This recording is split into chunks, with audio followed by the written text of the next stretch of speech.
Another problem with this reasoning about skills versus pills is that it implies that people with ADHD are stupid, that they're ignorant, that they lack the skills and the knowledge that their peers have, and that's why they're behaving this way. That's why they have time management problems, organizational problems, working memory problems, emotion regulation problems, social skills problems. It all has to do with the fact that they just didn't learn, like other people do naturally, how to behave in these situations, how to cope with these difficulties. And therefore, it's our job to teach them these things, to overcome their ignorance and stupidity, and then they will go on and incorporate the knowledge we have passed on to them in their daily life. This idea is just so ridiculous to anyone who has worked with people with ADHD and to anyone with ADHD.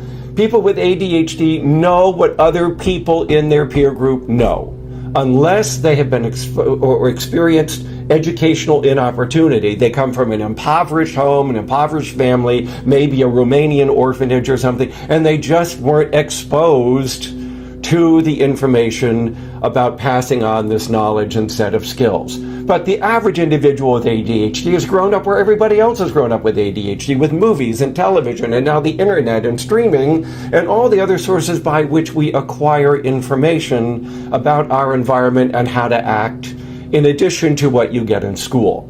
So people with ADHD are not ignorant.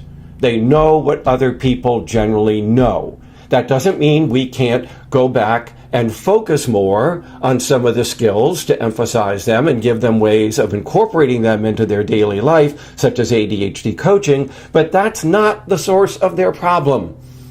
It's no different than going back over how to write better, how to speak better publicly, how to read better, right?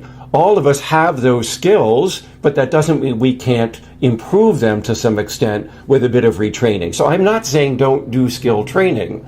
I'm saying make it a small part of the treatment program rather than the focal point of the treatment program. So again, people with ADHD generally know what other people know, and therefore teaching them skills won't work, because the knowledge is already there. But somehow implying that through your pedagogy, you are going to solve this person's problem, they're never going to need you again, they're just going to go on their merry way and incorporate all of your wisdom into their life, is just dumb.